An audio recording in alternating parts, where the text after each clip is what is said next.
you guys don't make it super difficult. You could probably rattle off the top of your head what your strengths are, what your weaknesses. And I'm going to tell you right now, if you do not put anything under your weaknesses category, use a liar. Use a liar. Hey everyone, welcome to the S.O.B Marketing Podcast, where we celebrate the S.O.B that you are, and if you haven't figured it out yet, we mean small-owned business. We don't mean S.O.B. Listen, we know that as a small business owner, you are working hard on the daily to keep your business fully operational while trying to promote it. And while some days it may feel like the business is owning you, if we're being honest with each other, I bet you would admit that you wouldn't give up the insanity for anything. Our commitment here at the S.O.B Marketing Podcast is to give you the real talk, what works when it comes to advertising, marketing, promoting your business, and then what doesn't really work. And Chelsea and I promise to always keep the conversation real. It's time for SWOT. Analysis. We're talking about SWOT analysis. I was going to say, did this podcast suddenly turn into like a career development podcast? No. SWAT team? Yeah, no. We're talking about SWOT. S-W-O-T, Vivian. I love it. Yes. Before we get started, All the acronyms today. Before we get started, though, hello. Welcome back to the S.O.B Marketing Podcast. S.O.B as in small-owned business. We would never call you guys names. Well, I definitely would not. Chelsea, that's a whole other story. I would never call you a name you didn't deserve. Already hinted at it, but yes, today Vivian and I are talking about SWOT analysis. Specifically, is a SWOT analysis helpful for small businesses, and should you create one as a small business? So we're going to talk about what a SWOT analysis is. So don't worry if you don't know what it is. We will explain it to you. Do you need one? How to create one, and how often you should create one. Those are the questions I made sure to answer in our notes today. So we're going to talk about it. And don't forget that if you are in a hurry, Chelsea actually has a chapter marked at the end of this podcast, TLDL, too long didn't listen. We really love our acronyms. I know. I mean, par for the course. You guys can flash forward. I was like, flash forward to that chapter, listen to it, get the brief synopsis of the conversation, and then come back and listen to it in its entirety, because that's where all of the good conversation happens. Yes. So Vivian, before we get started on SWOT analysis, let's do the marketing hot take. Pew, pew, pew, pew, pew. Oh, I feel like you could have done that better. Oh, okay. Now it's time for the marketing hot take. Pew, pew, pew, pew, pew, pew. Was that I better? like it. Yeah, you took it up an octave. Okay. It definitely made a difference. Yeah, it needed that extra octave. Okay. So marketing hot take for this week is, SWOT analysis is only really helpful for big businesses, corporations, or if you're in a really competitive market. All right. So this is something you think from a marketing perspective, you feel like a SWOT analysis is beneficial to the larger companies. I think sitting down and physically working at a SWOT analysis and taking up a bunch of your time to create one is really only beneficial if you're like a big company. All right. Well, our streak has ended. I had been siding with you for these hot takes, and this one I definitely do not side with. I think it is super beneficial to small business owners. So if you're listening to this and you're running your business, I think it would be a big advantage for you to actually participate and to sit down and every once in a while, and we could talk about, how often you should do it. Sure. To do a SWOT analysis. And let me tell you something that's kind of interesting. The SWOT analysis came to be later on, okay? The gentleman that's attributed with starting the SWOT analysis, his name was Albert Humphrey, and it actually wasn't the SWOT. What are you laughing at? So, usually people name their creations after themselves. Yeah. So I was like, Humphrey's analysis. I was like, hump analysis. Chelsea has renamed it now, the hump analysis. Hump analysis. I want to know what your acronyms are. HUMP. Oh God. Well, we haven't even talked about what SWOT is yet, so let's move on. Well, so the reason I bring this up, I'm going somewhere with this. Okay. Albert Humphrey actually developed what was called back then, before it was the SWOT, SWOT analysis. He developed the soft analysis. Okay, so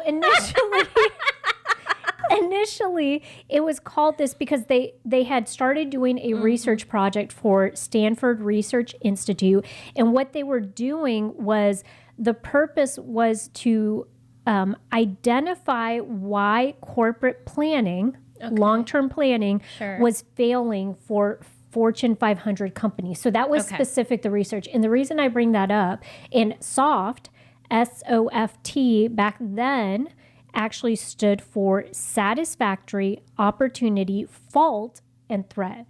Okay. They would later change that. So they changed the fault to weaknesses. Yes. And they changed satisfactory to strengths. Okay. And so that's where SWOT, SWOT, came from. But the whole reason he developed this was because he was trying to figure out why these companies, and yes, they were Fortune 500 companies, but why they were failing in their long-term planning. And so this was a quick framework that they could use to analyze and to see where their opportunities were, where the threats were, and all that. So I am going to plant my flag on this mountain. And I am saying that is good for any business, regardless of whether you are a big company or you're a small business that you're a solopreneur. Okay. Sure. I agree. I just feel like the way that SWOT analysis has developed, it's specifically for Fortune 500 companies. But why can't we take that framework though? Because it is a good, solid framework. And I what I'm going to say is that the problem comes in where we have been taught, and you guys, when I found out we were going to do SWOT analysis as a topic, I pulled out my big book from college, marketing class, Strategic Marketing Problems book, It talks about it on page 5. It talks about a SWOT analysis. I think we associate it with the academic side of marketing, which it does serve a purpose. When you are going to the bank and the bank is asking you for a marketing plan, your SWOT analysis is embedded and included in that marketing plan, because they want to see that you physically, before they give you money, dollar bills, y'all, they want to see that you have thought about the strengths of this type of business, where your threats are. Why do they want to see you physically going through that decision making or that process? Because they know that in order for you to be successful long term, you have to have a handle on this. They don't do that for only Fortune 500 companies. That's true. Yeah, you go get a loan to open up an ice cream shop. Sure. You're asking them for $150,000. They're going to say, show me your marketing plan, which includes a SWOT analysis. Yeah. Okay, so I'm going to stand on my hill, and I'm going to say that it's good for every type of business. That's fair. And I want to tweak mine a little bit. Okay. I think the idea is important for every kind of business. Okay. I think there are places that we get lost when creating a SWOT analysis that I'm going to talk about a little later on in this conversation. Okay. And I feel like there's places where we focus too much time. And the great part of this is, small business owner, you get to decide. I mean, that's true. Yeah. So if what we want to do is, we're going to walk through the framework, tell you a little bit about it, its purpose, and then you get to decide how you want to implement this in your small business. I have my recommendations. Chelsea will have hers. You get to pick one and roll with it, or you get to come up with your own and do whatever the heck you want. You can get to just ignore us if you want. I mean, it's up to you. You're a grown-ass adult. You can That's do whatever you want.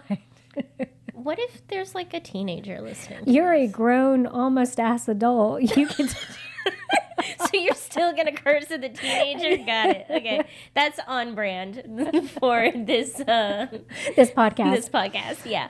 Okay. Well, I think we need to start, Vivian, with what is a SWOT analysis? Mm-hmm. You briefly mentioned, strengths and threats and the new acronyms. What is the new acronym? What is SWOT? Okay. SWOT stands for S, strengths, W, weaknesses, O, opportunities, T, threats.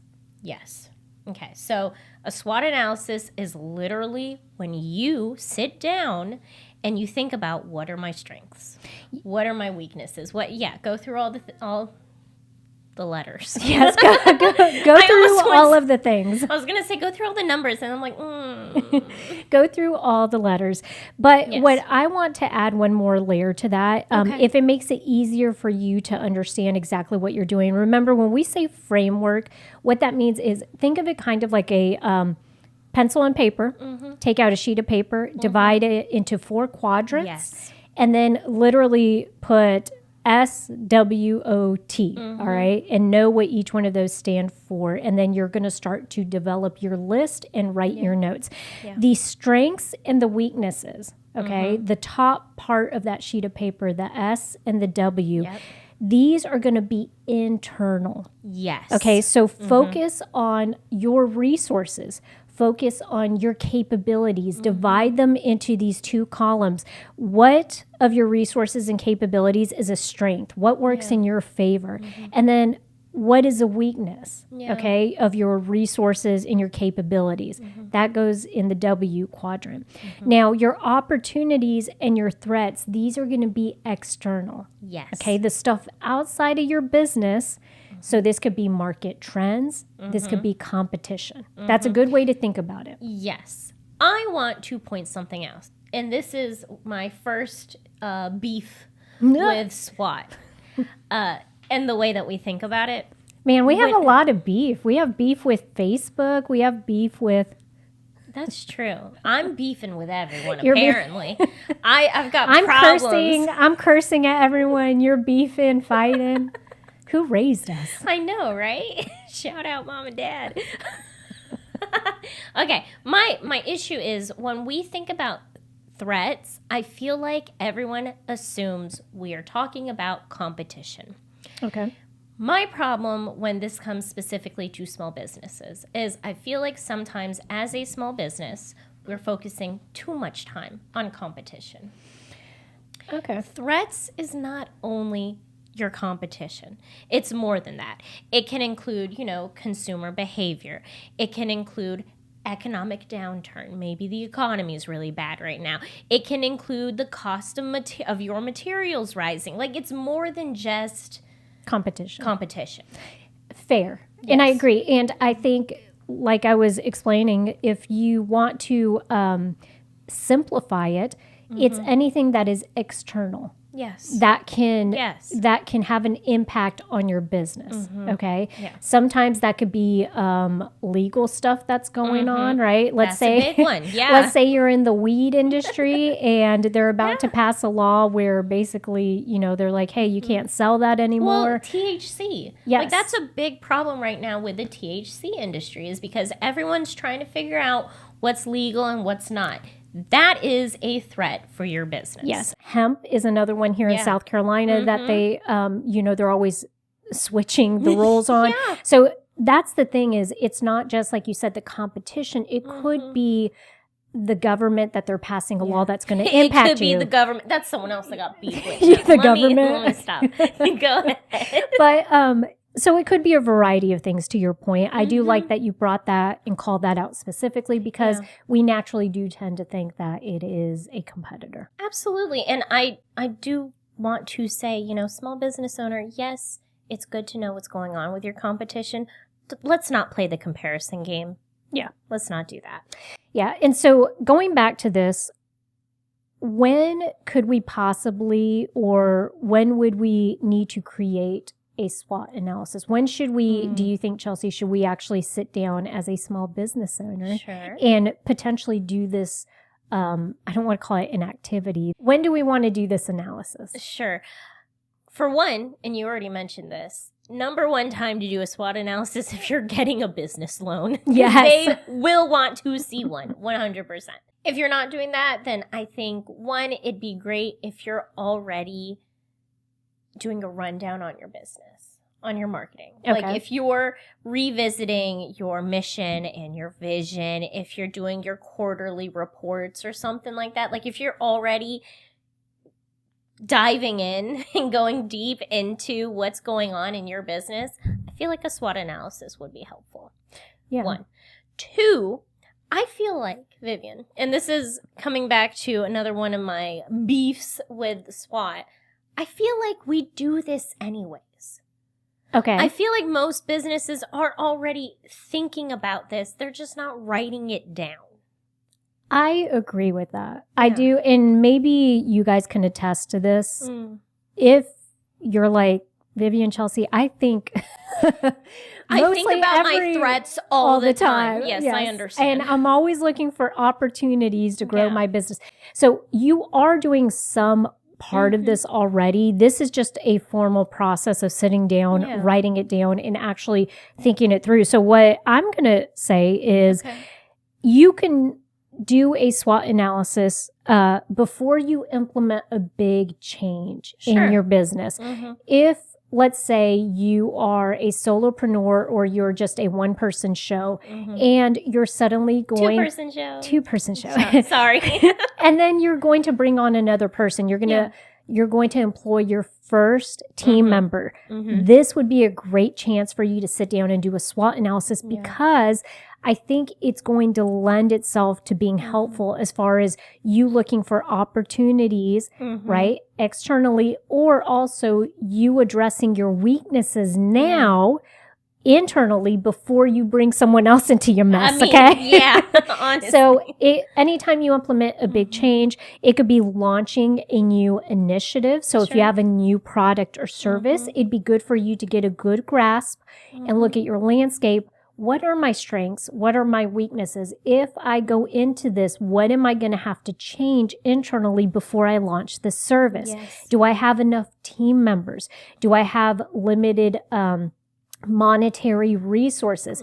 Do I have a platform that doesn't allow me to book that type of service? And is it going to make it very manual for me? These are all things you want to know up front. Another one is perhaps you find a new opportunity for improvement.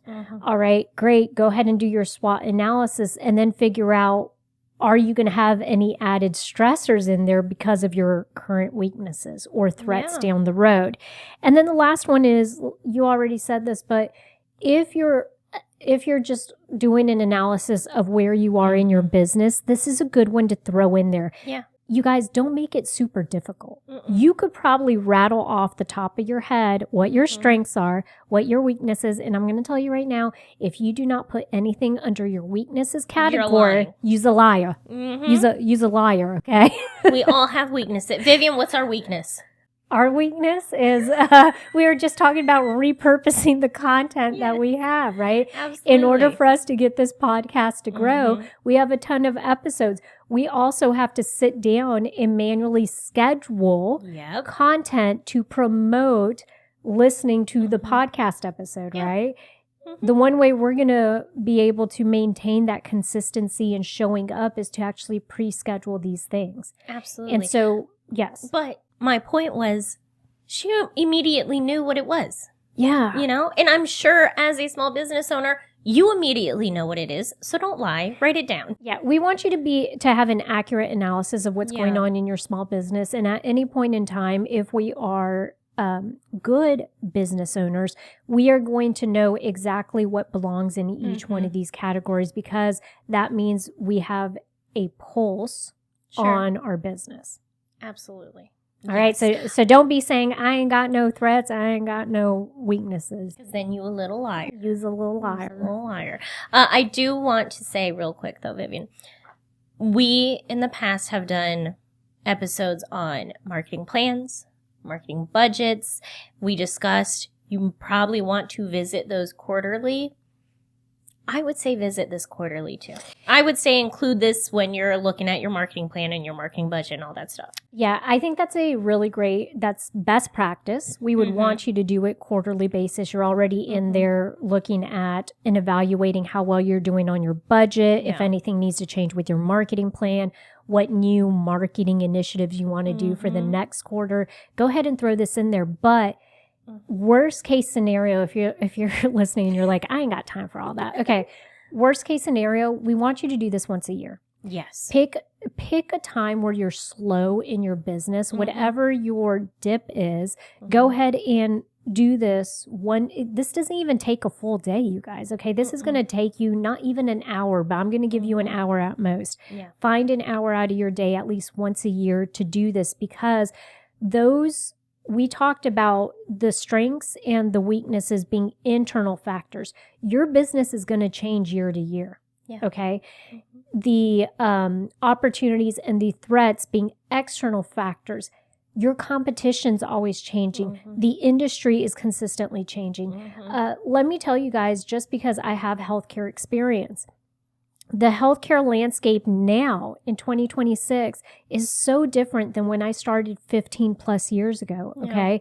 Yeah. And that's because it's not for any other reason than the average consumer has changed. Yeah. Are you telling me that nowadays, as a healthcare company, you can't schedule appointments,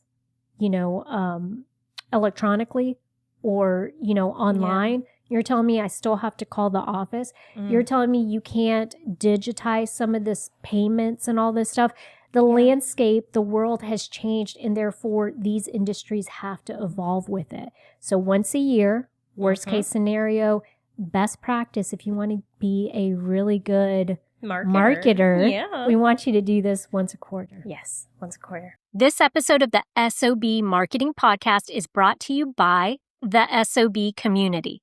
If you're a small business owner that is neglecting your marketing and you feel like you've wasted money and time on marketing help that didn't deliver, or if you're just craving support from people who actually get what it's like to run and promote a small business, then our membership community is for you. Visit school.com/SOB to sign up today to get instant access and weekly support. That's SKOOL.com/SOB. We already talked about this a little bit, but let's talk about how to create a SWOT analysis. Y'all, Perfect. This is so easy. You take a piece of paper, you split it into 4, and you just brain dump. You just write it down. Just think about what your strengths, weaknesses, opportunities, and threats are. Write it down. I want to say, focus on the big things in each quadrant. Don't waste your time on the small, tiny issues that you cannot change or you cannot fix. Focus on the big things that are really impacting your business that you can make a change. Because I don't want you guys to stress out. Because this can also be... It can be a stressor. You could spiral. You could spiral. You really could. Listing all of these threats. Some of them... yes, they're threats, but they're not that big of a deal. Well, I will say this. If this sounds like it would be stressful to you, I understand you still have to do it. Okay, we're going to put our big marketer pants on, okay, one leg at a time, and we're going to do the things. Mine's a skirt. I'm still going to put it on. We're going to put your big marketer skirt on, even if you're a man. No, I'm joking. I mean, you could. You can do whatever you want, Vivian. You're a grown-ass adult. Yeah. But you need to do the hard thing. It might not be something you look forward to. What I will say is, just like any other muscle that you train, the more you do it, I think the easier it's going to get. And eventually you're going to not hesitate to do it. You're going to be like, oh, it's a practice I do all the time. Every quarter, let me just go ahead and get this out of the way. Vivian, what we're going to do is we're going to create a template for you guys. I like that she's telling me right now. She's like, this is what we're going to do. Vivian, by the way, this is what we're doing. I've decided just now.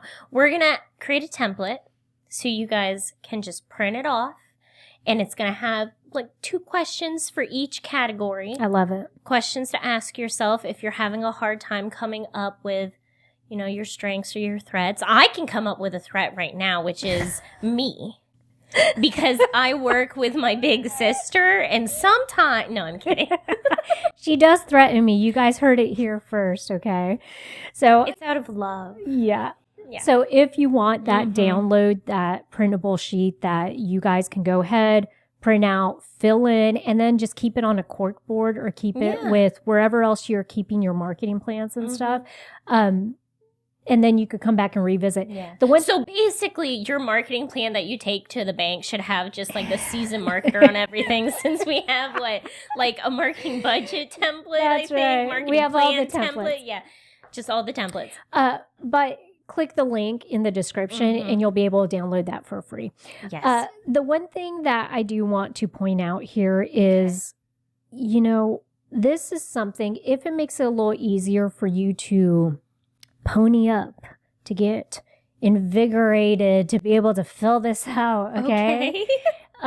One of the things that can help you with that is just realizing that this can be super useful to helping you make decisions. If you want to be able to make decisions quickly, then a SWOT analysis will be able to help you with that, okay? So, well, and just pitching, Vivian, just pitching one more time, doing this quarterly, it would benefit you doing it quarterly, because then when you sit down with your marketing plan, doing your variable and your fixed cost, your fixed marketing, picking those variable marketing opportunities will be easier when you have a SWOT. yes. Yeah. If you're lost with fixed and variables, go back and listen to our episode about our marketing budget. Yes. And how to do a real life 2026 marketing budget, not that old school dusty stuff that they teach you, Honestly. from like 1999. Yeah, okay. seriously. Yeah. So, but Yes, it's budget, not plan. I'm sorry. yes. But so what some of the decisions that you can use this SWOT analysis for, once you download our sheet, you fill it out, you ask yourself some of the prompt questions that we're going to have at the top. We want you to think about, how does this help me prioritize my actions? Yes. Okay. Is the threats that I listed, are they a year or two down the road? Yeah. Are they imminent? Are they happening like next week? Do I need to, prioritize that and actually move on it? Do I need to do anything in my business to accommodate for that threat or for that change? Also, it helps you to develop strategic plans, okay, that play up your strengths. Chelsea just said it. Great. You're looking at your marketing plan for the next quarter. What can you do in your marketing to help you play up your opportunities, your strengths? What meshes well with that? It helps to improve your weaknesses. If you do this once a quarter, by the time you have something to compare and contrast to. Yeah. If you're filling out your weakness or your SWOT analysis in quarter 2, pull out your quarter 1 SWOT analysis and look through it. Ideally, some of those weaknesses should not be on the list again in quarter 2. You should be able to mark them off and be like, hey, I took actions and I fixed this weakness. Now I have other weaknesses that I can put on there, because we're constantly improving, right? The other thing is, it does allow you to seize those opportunities. In the same sense, when you get to quarter 2, when you get to the second half of the year, maybe some of those opportunities come off because you're like, I already took some marketing. I did marketing campaigns to really amp up and take advantage of the opportunities that I saw at the beginning of the year. And then the other thing is, you do counteract those threats like we talked about. Also, it's super useful. It's a tool for you guys to be able to set objectives and create a roadmap. And what better way to be able to share this with your team? If you have a small team, 2 people that you employ, great. Don't be shy about sharing this analysis with them, and maybe even asking for their input, because they may have a fresh set of eyes to be like, if they're answering the phones and they tell you, one of our biggest weaknesses is that our phone carrier that we're using, or the system we're using, keeps hanging up on people. You kind of want to address that, okay? That's money on the table. Yeah. So, I mean, these are really great opportunities for you to get other people active and to get their opinion as well. Yes. Look at us. I think this was a great conversation. Are we ready for the TLDL then? We are. Ah, look at that. Okay. This is the TLDL chapter. Too long didn't listen. If you skipped ahead to this chapter, I'm going to give you a brief synopsis of what we talked about today. However, when you have the time, go back and listen to this entire conversation. So today we talked about SWOT analysis. What is it? It is your list of strengths, weaknesses, opportunities, and threats. Do you need one as a small business owner? It's best practice to have one. Also, if you are going to the bank, they're going to want to see one too. How do you create a SWOT analysis? Very simple. Just write it down. Just brain dump on something. And how often do I need to create one? Best practice is quarterly. However, if you can only do this once a year, that's your best bet. At the very least, do this once a year. Okay, Vivian, before we wrap up, I also want to say, where are our reviews? Okay, I feel like every Remember those week, threats she was talking about? Yeah, this is why I'm on the list for our threats, because now I'm threatening you. What's going on? You listen every week, and we love that, and we appreciate that. We'd also really appreciate a review. And if you're not listening every week, you should be doing that. You should follow, subscribe, like, binge all of the 150 plus other episodes we have. Come on. This 2026 is the year that these SOBs get their marketing together. That's right. That's I love right. it. Okay. Yes, definitely leave us a review. And if anything, tell us, you can let us know what topics you want to hear about in there. You can, talk about how Chelsea threatens. Chelsea people. threatens listeners. Chelsea needs to tone it down a notch. That's right. Any reviews, we love them We need all. to replace her with the other 𝐂𝐎𝐍𝐄𝐃 sibling. No, you guys don't want Hector on here. Even though that probably would be an interesting conversation. I take this back. Do not replace me. All right. We'll catch you guys next week. And thanks for tuning in. And go be the best SOB you can be.